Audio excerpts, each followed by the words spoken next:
कहानी की शुरुआत होती है समुद्र के बीच चल रहे एक बहुत बड़े क्रूज शिप से, जिसका नाम पोसाइडन होता है। आज 31 दिसंबर की रात है, इसलिए शिप पर न्यू ईयर पार्टी चल रही होती है। हर तरफ म्यूजिक, डांस और सेलिब्रेशन का माहौल है।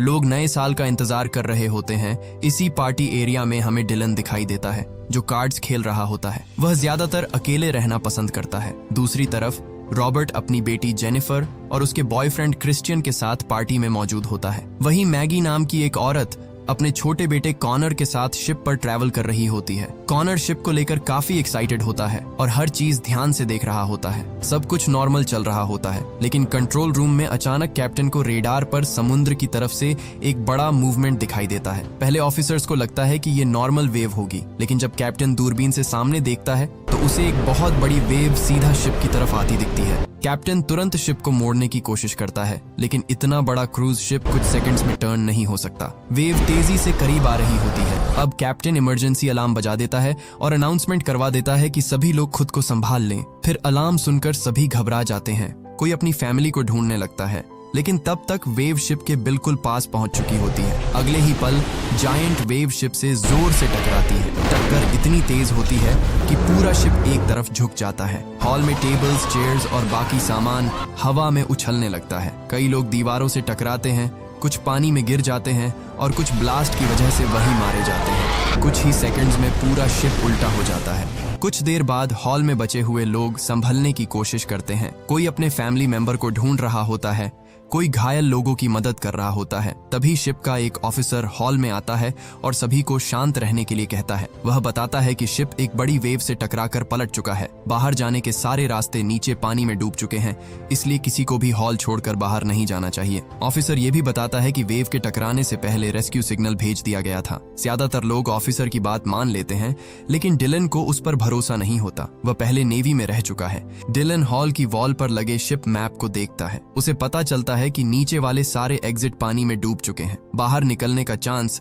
सिर्फ ऊपर की तरफ है, क्योंकि शिप उल्टा हो चुका है और ऊपर वाला हिस्सा असल में शिप का नीचे वाला एरिया है। वहीं से प्रोपेलर सेक्शन तक पहुंचा जा सकता है। अब डिलन चुपचाप कुछ जरूरी चीजें उठाता है और निकलने की तैयारी करने लगता है। तभी कॉनर उसे देख लेता है और पूछता है कि वह क्या कर रहा है। डिलन बताता है कि वह यहाँ से बाहर निकलने का रास्ता ढूंढ रहा है। कॉनर कहता है कि ऑफिसर ने तो कहा है कि कोई रास्ता नहीं है। डिलन जवाब देता है कि रास्ता हो सकता है, बस वहां तक पहुंचना पड़ेगा। इसी बीच मैगी वहां आ जाती है। कॉनर उसे बता देता है कि डिलन बाहर निकलने की कोशिश कर रहा है। मैगी डिलन से पूछती है कि क्या सच में कोई रास्ता है। तभी रॉबर्ट भी वहां आता है। उसके साथ रिचर्ड नाम का एक आदमी होता है जो आर्किटेक्ट है।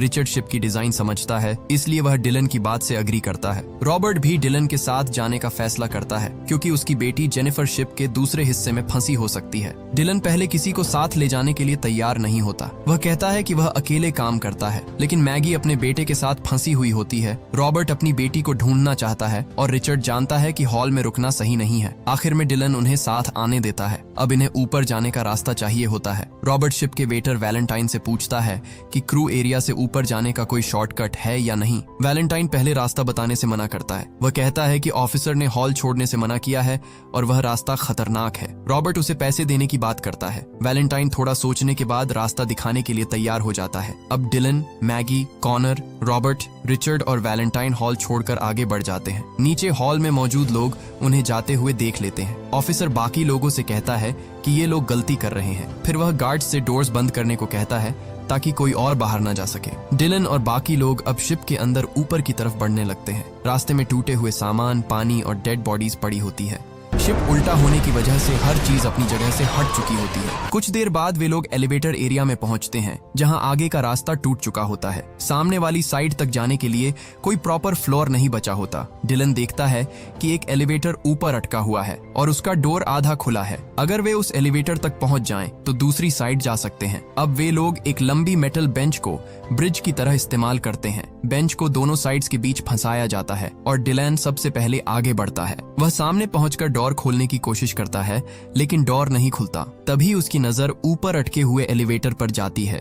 डिलन रिचर्ड की मदद से ऊपर चढ़ता है और किसी तरह एलिवेटर तक पहुंच जाता है। फिर वह एक एक करके सभी को ऊपर खींचने लगता है। मैगी और कॉनर ऊपर आ जाते हैं। रॉबर्ट भी चढ़ जाता है। अब नीचे सिर्फ रिचर्ड और वैलेंटाइन बचे होते हैं। वैलेंटाइन रिचर्ड से कहता है कि तुम पहले जाओ, मैं बाद में आऊंगा। रिचर्ड उसके कंधे पर चढ़कर ऊपर जाने लगता है, लेकिन तभी नीचे रखी मेटल बेंच खिसक जाती है। बेंच गिरते ही रिचर्ड और वैलेंटाइन दोनों लटक जाते हैं। वैलेंटाइन डर कर रिचर्ड का पैर पकड़ लेता है। ऊपर अटका एलिवेटर भी धीरे धीरे नीचे आने लगता है। डिलन रिचर्ड को ऊपर खींचने की कोशिश करता है, लेकिन दोनों का वेट ज्यादा होता है। रिचर्ड मजबूरी में वैलेंटाइन को खुद से अलग कर देता है। वैलेंटाइन नीचे गिर जाता है। डिलन और बाकी लोग रिचर्ड को तुरंत ऊपर खींच लेते हैं। उसी समय एलिवेटर नीचे गिरता है और टकराते ही ब्लास्ट हो जाता है। आग तेजी से फैलती है, लेकिन डिलन एलिवेटर का डोर बंद कर देता है और सब बच जाते हैं। अब सबको समझ आ चुका होता है कि आगे हर रास्ता खतरनाक होगा, लेकिन वापस जाना पॉसिबल नहीं है। इसके बाद वे लोग फिर आगे बढ़ते हैं। कुछ देर बाद ये लोग शिप के डांस क्लब में पहुंचते हैं। इसी जगह रॉबर्ट को अपनी बेटी जेनिफर दिखाई देती है। वह तुरंत उसके पास जाता है। क्लब में इन्हें एलिना नाम की लड़की भी मिलती है। उसके साथ लकी नाम का एक ड्रंक आदमी भी होता है। अब डिलन की टीम में मैगी, कॉनर, रॉबर्ट, रिचर्ड और वैलेंटाइन के अलावा जेनिफर, क्रिश्चियन, एलिना और लकी भी शामिल हो जाते हैं। डिलन सबको बताता है कि उन्हें जल्दी प्रोपेलर एरिया तक पहुंचना होगा, क्योंकि बाहर निकलने का चांस वहीं से है। इसके बाद सभी लोग डिलन के पीछे आगे बढ़ते हैं। कुछ दूर जाने पर उन्हें सामने का रास्ता टूटा हुआ मिलता है। नीचे पूरा एरिया पानी से भरा होता है और दूसरी साइड जाने के लिए कोई प्रॉपर फ्लोर नहीं बचा होता। सिर्फ एक टूटी हुई रेलिंग दूसरी तरफ तक जा रही होती है। डिलन रेलिंग को देखकर समझ जाता है कि उन्हें इसी के सहारे पार जाना पड़ेगा। रास्ता पतला है, लेकिन दूसरा ऑप्शन नहीं होता। सबसे पहले डिलन रेलिंग पर चढ़कर दूसरी साइड पहुंचता है। उसके बाद क्रिश्चियन, जेनिफर और एलिना भी किसी तरह पार कर जाते हैं। मैगी और रॉबर्ट भी धीरे धीरे आगे बढ़ते हैं। अब कॉनर की बारी आती है। रॉबर्ट उसे समझाता है कि वह नीचे न देखे और आराम से आगे आए। तभी लकी बीच में आ जाता है। वह कहता है कि पहले वह जाएगा, क्योंकि उसे डर है कि कहीं ये लोग उसे पीछे छोड़कर ना चले जाएं। डिलन उसे रोकने की कोशिश करता है, लेकिन लकी किसी की बात नहीं सुनता। वह रेलिंग पर चढ़ जाता है। उसके हाथ में शराब की बोतल होती है। डिलन उसे बोतल छोड़ने के लिए कहता है, लेकिन लकी ध्यान नहीं देता। जब वह रेलिंग के बीच में पहुंचता है, तभी उसके हाथ से बोतल नीचे गिर जाती है। वह एक पल के लिए नीचे देखने लगता है। उसी समय ऊपर से शिप का भारी इंजन पार्ट टूट कर गिरता है। लकी बच नहीं पाता। वह पार्ट सीधे उसके ऊपर गिरता है और रेलिंग भी टूट जाती है। इंजन पार्ट गिरने से नीचे पानी में ऑयल फैल जाता है। फिर एक स्पार्क की वजह से पानी की सरफेस पर आग लग जाती है। अब टीम दो हिस्सों में बंट चुकी होती है। कुछ लोग दूसरी साइड पहुंच चुके हैं, लेकिन रॉबर्ट, मैगी और कॉनर अभी पीछे फंसे होते हैं। तभी डिलन की नजर पास पड़े एक लंबे पाइप पर जाती है। वह पाइप के एक एंड को लोहे की रॉड से बांधता है और फिर पानी में कूद जाता है। सब लोग घबरा जाते हैं, क्योंकि पानी के ऊपर आग जल रही होती है। लेकिन डिलन पानी के अंदर तैरता है, क्योंकि आग सिर्फ सरफेस पर होती है। वह दूसरी साइड पहुंचकर पाइप का दूसरा एंड भी मजबूती से बांध देता है। अब पाइप दोनों साइड्स के बीच लटक जाता है। डिलन ऊपर आकर रॉबर्ट को इशारा करता है। रॉबर्ट कॉनर को अपने कंधे पर बैठाता है और पाइप पकड़कर दूसरी साइड की तरफ बढ़ता है। नीचे आग लगी होती है। काफी मुश्किल से वह कॉनर को लेकर दूसरी साइड पहुंच जाता है। इसी दौरान पार्टी हॉल में रुके हुए लोग अभी भी रेस्क्यू टीम का इंतजार कर रहे होते हैं, लेकिन शिप के अंदर पानी का प्रेशर लगातार बढ़ रहा होता है। हॉल के बड़े ग्लास विंडोज पर क्रैक्स आने लगती है। लोग पीछे हटने लगते हैं। ऑफिसर उन्हें शांत रहने के लिए कहता है, लेकिन अब सिचुएशन उसके कंट्रोल में भी नहीं होती। कुछ ही सेकंड्स बाद ग्लास टूट जाता है और तेज प्रेशर से पानी हॉल में घुस जाता है। लोग बाहर निकलने की कोशिश करते हैं, लेकिन डोर्स बंद होते हैं। देखते ही देखते हॉल पानी से भर जाता है और वहां रुके हुए ज्यादातर लोग डूब जाते हैं। ऊपर जा रही डिलन की टीम नीचे से आती आवाजें सुनती है। उन्हें समझ आ जाता है कि हॉल में मौजूद लोग नहीं बचे। अब उनके पास रुकने का टाइम नहीं होता, क्योंकि जिस एरिया में वे लोग हैं वहां भी पानी भरना शुरू हो चुका होता है। डिलन आगे का डोर खोलकर रास्ता चेक करता है। जैसे ही डोर थोड़ा खुलता है, बाहर से तेज प्रेशर में पानी अंदर आने लगता है। डिलन तुरंत डोर बंद कर देता है। सामने वाला रास्ता पूरी तरह पानी में डूब चुका होता है। तभी रॉबर्ट को ऊपर की तरफ एक वेंटिलेशन डक्ट दिखाई देता है। रास्ता बहुत छोटा होता है, लेकिन फिलहाल वही ऑप्शन बचता है। एक एक करके सभी लोग डक्ट में घुसते हैं। रॉबर्ट सबसे आगे जाता है और डिलन सबसे पीछे रहता है, ताकि कोई फंसे तो उसे हेल्प कर सके। डक्ट के अंदर जगह बहुत कम होती है। वे लोग मुश्किल से आगे बढ़ रहे होते हैं। कुछ दूर आगे जाने पर रॉबर्ट को ऊपर हल्की रोशनी दिखाई देती है। वह वहां पहुंचता है, लेकिन एग्जिट पर मेटल ग्रिल लगी होती है। रॉबर्ट उसे धक्का देता है, पर ग्रिल नहीं खुलती। वह देखता है कि ग्रिल नट्स और बोल्ट्स से बंद है। उसका हाथ ग्रिल के छेद से अंदर तक नहीं पहुंच पाता। अब कॉनर को आगे लाया जाता है। क्योंकि उसके हाथ छोटे होते हैं। रॉबर्ट उसे ऊपर खींचता है और बोल्ट खोलने के लिए कहता है। कॉनर बोल्ट तक पहुंच जाता है, लेकिन उसे खोलने के लिए किसी पतली मेटल चीज की जरूरत होती है। तभी एलिना अपने गले से क्रॉस पेंडेंट निकाल कर देती है। कॉनर उस पेंडेंट की मदद से बोल्ट खोलने लगता है। नीचे पानी डक्ट में तेजी से भर रहा होता है। डिलन सबसे पीछे होने की वजह से पहले डूबने लगता है। वह अपना सिर ऊपर रखने की कोशिश करता है, लेकिन जगह बहुत कम होती है। कॉनर पहले बोल्ट को खोलता है, फिर दूसरे बोल्ट पर काम शुरू करता है। पानी डिलन के सिर तक पहुंच जाता है और वह कुछ सेकंड्स के लिए पूरी तरह पानी में चला जाता है। उसी समय कॉनर दूसरा बोल्ट भी खोल देता है। रॉबर्ट ग्रिल को जोर से धक्का देता है और ग्रिल खुल जाती है। सभी लोग जल्दी जल्दी डक्ट से बाहर निकलते हैं। डिलन भी आखिरी मोमेंट पर बाहर आ जाता है। आगे उन्हें एक डोर मिलता है, पर वह दूसरी तरफ से बंद होता है। डिलन और क्रिश्चियन उसे खोलने की कोशिश करते हैं, लेकिन डोर नहीं खुलता। तभी ऊपर एक टैंक का हैच दिखाई देता है। डिलन हैच खोलता है और सभी को अंदर आने के लिए कहता है। अंदर आकर रिचर्ड बताता है कि यह शिप का स्टेबिलाईजर टैंक है। टैंक में एक छोटा एग्जिट होता है, लेकिन वह बंद होता है। डिलन कहता है कि जब यह टैंक पानी से भरता है तो प्रेशर की वजह से सामने वाला वाल्व खुल सकता है। शायद वही उनका अगला रास्ता है। तभी नीचे से पानी तेजी से उनकी तरफ आने लगता है। अब सोचने का टाइम नहीं बचता। डिलन और रॉबर्ट मिलकर वाल्व खोलते हैं। टैंक में तेजी से पानी भरना शुरू हो जाता है। सब लोग गहरी सांस लेते हैं और खुद को संभालते हैं। पानी कुछ ही सेकंड्स में पूरे टैंक को भर देता है। सभी लोग अंडर वाटर हो जाते हैं, लेकिन सामने वाला एग्जिट अभी भी नहीं खुलता। डिलन और रॉबर्ट पूरी ताकत से उसे धक्का देते हैं। कुछ सेकंड्स बाद प्रेशर बढ़ता है और एग्जिट खुल जाता है। पानी के फ्लो के साथ सभी लोग दूसरी साइड की तरफ खींच जाते हैं। अब वे लोग दूसरे टैंक में पहुंचते हैं, जहां पहले से पानी भरा होता है। बाहर निकलने के लिए उन्हें अंडर वाटर तैरकर ऊपर जाना पड़ता है। डिलन रास्ता देखता है, लेकिन एलेना पीछे रह जाती है। उसके कपड़े एक तार में फंस जाते हैं। वह खुद को छुड़ाने की कोशिश करती है, लेकिन और ज्यादा फंस जाती है। रिचर्ड पीछे मुड़कर उसे देखता है और तुरंत उसकी तरफ तैरता है। एलेना पैनिक में हाथ पैर मारती है। इसी दौरान उसका सिर पास के नुकीले मेटल से टकरा जाता है। रिचर्ड किसी तरह उसे तार से छुड़ाकर ऊपर ले आता है, लेकिन तब तक देर हो चुकी होती है। एलेना सांस नहीं ले रही होती। क्रिश्चियन उसे देखता रह जाता है। बाकी लोग भी कुछ पल रुकते हैं, लेकिन डिलन उन्हें आगे बढ़ने के लिए कहता है। इसके बाद वे लोग फिर आगे बढ़ते हैं। कुछ दूर जाने पर उन्हें सामने बहुत सारा सामान गिरा हुआ मिलता है। रास्ता ब्लॉक्ड होता है। तभी उन्हें दूसरी तरफ से किसी की आवाज सुनाई देती है। सभी लोग आवाज लगाते हैं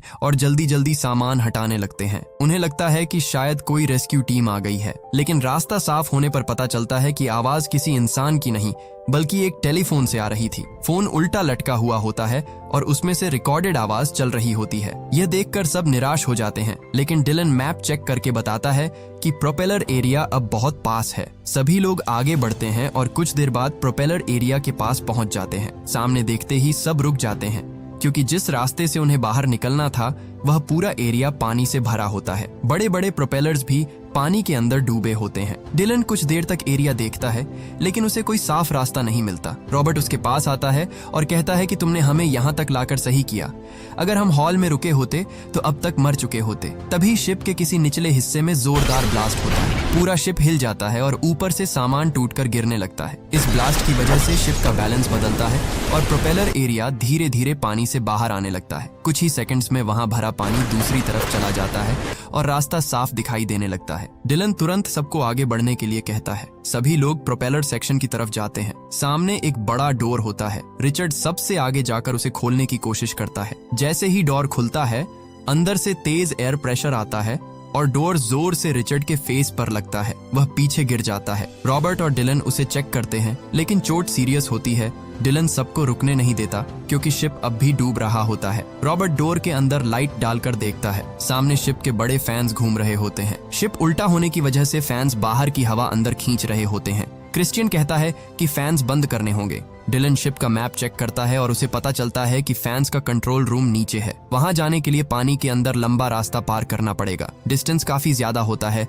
इसलिए जो भी वहां जाएगा उसके वापस आने के चांसेस बहुत कम होंगे। क्रिश्चियन आगे आकर कहता है कि वह जाएगा क्योंकि वह यंग है और जल्दी तैर सकता है। जेनिफर उसे रोकती है। रॉबर्ट भी क्रिश्चियन को जाने से मना करता है। जेनिफर अपने फादर से भी कहती है कि वे कोई और रास्ता ढूंढ लेंगे, लेकिन रॉबर्ट समझ चुका होता है कि फैंस बंद किए बिना कोई बाहर नहीं जा सकता। क्रिश्चियन अभी भी जाने की बात करता है। वह जेनिफर को समझाता है कि वह वापस आ जाएगा, लेकिन जैसे ही वह पानी में जाने के लिए मुड़ता है, उसे पता चलता है कि रॉबर्ट वहां नहीं है। रॉबर्ट चुपचाप पहले ही पानी में कूद चुका होता है। जेनिफर उसे आवाज लगाती है, लेकिन रॉबर्ट अब कंट्रोल रूम की तरफ तैर रहा होता है। ऊपर बाकी लोग उसका इंतजार करते हैं। जेनिफर परेशान होती है और क्रिश्चियन उसे रोक कर रखता है ताकि वह पानी में न कूदे। इसी दौरान मैगी को पता चलता है कि कॉनर उसके पास नहीं है। वह तुरंत उसे ढूंढने लगती है। डिलन भी आसपास देखता है। तभी मैगी पानी के अंदर झांकती है और उसे कॉनर दिखाई देता है। कॉनर नीचे एक मेटल ग्रिल के पीछे फंसा होता है। मैगी बिना सोचे पानी में कूद जाती है। वह कॉनर तक पहुंचती है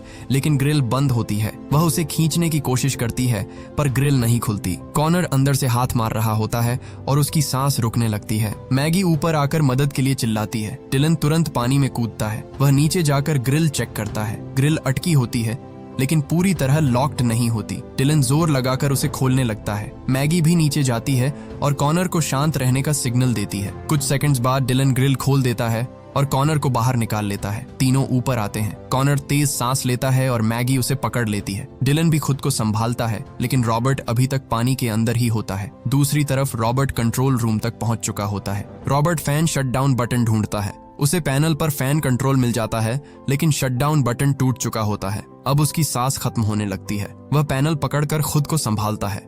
ऊपर जेनिफर अभी भी अपने फादर का इंतजार कर रही होती है। डिलन फैंस की डायरेक्शन देखता है लेकिन फैंस अभी भी घूम रहे होते हैं। इसका मतलब रॉबर्ट फैंस बंद नहीं कर पाया। कंट्रोल रूम में रॉबर्ट की हालत खराब हो रही होती है। तभी उसकी नजर पैनल पर दूसरे स्विच पर पड़ती है। यह फैन रिवर्स करने वाला स्विच होता है। रॉबर्ट समझ जाता है कि वह फैंस बंद नहीं कर सकता लेकिन उन्हें रिवर्स कर सकता है। वह अपनी बची हुई ताकत से स्विच दबा देता है। स्विच दबते ही फैंस की डायरेक्शन बदल जाती है। रॉबर्ट वहीं पानी में फंस जाता है और उसकी सांस खत्म हो जाती है। ऊपर खड़े डिलन और बाकी लोगों को एयर प्रेशर में बदलाव महसूस होता है। पहले हवा अंदर आ रही थी लेकिन अब बाहर की तरफ जा रही होती है। जेनिफर अपने फादर को आवाज लगाती है लेकिन रॉबर्ट वापस नहीं आता। डिलन फैंस को ध्यान से देखता है। उसे समझ आता है कि रॉबर्ट ने उन्हें एक चांस दिया है। डिलन आसपास देखता है और उसे एक बड़ा गैस सिलेंडर दिखाई देता है।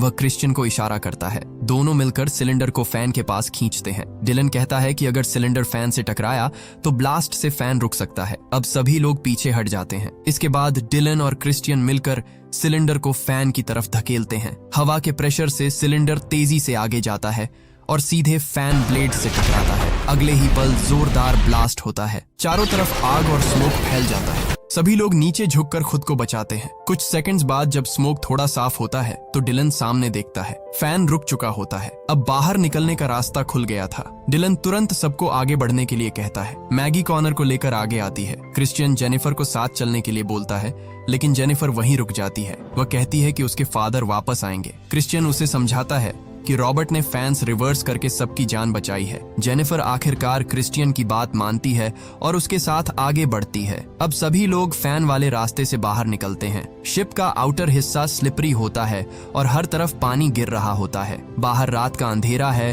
और समुद्र में तेज वेव्स चल रही होती है। डिलन सबसे पहले पानी में कूदता है। क्रिश्चियन पहले जेनिफर को जंप करवाता है फिर खुद कूदता है। अब सभी लोग पानी में होते हैं। पोसाइडन उनके पीछे झुक रहा होता है। कुछ दूर उन्हें एक छोटी लाइफ बोट दिखाई देती है। डिलन सबसे पहले बोट तक पहुंचता है। वह कॉनर और मैगी को ऊपर चढ़ाता है। अब सभी लोग बोट में होते हैं लेकिन पोसाइडन अभी भी उनके बहुत पास होता है। अगर शिप उसी जगह गिरता तो बोट पलट सकती थी। डिलन और क्रिश्चियन पैडल्स उठाते हैं। मैगी भी हेल्प करती है। वे लोग पूरी ताकत से बोट को शिप से दूर ले जाने लगते हैं। कुछ देर बाद बोट शिप से काफी दूर निकल जाती है। तभी पोसाइडन का पूरा स्ट्रक्चर पानी में नीचे जाने लगता है। पहले उसका अगला हिस्सा डूबता है फिर धीरे धीरे पूरा शिप समुद्र के अंदर चला जाता है। बोट में बैठे सभी लोग उसे देखते रहते हैं। अब चारों तरफ सिर्फ समुद्र होता है। रात का अंधेरा है और रेस्क्यू टीम अभी दिखाई नहीं दे रही होती। कुछ देर बाद दूर से हेलीकॉप्टर की आवाज सुनाई देती है। सभी लोग ऊपर देखने लगते हैं लेकिन अंधेरे की वजह से हेलीकॉप्टर उन्हें देख नहीं पाता। तभी डिलन को फ्लेयर गन याद आती है।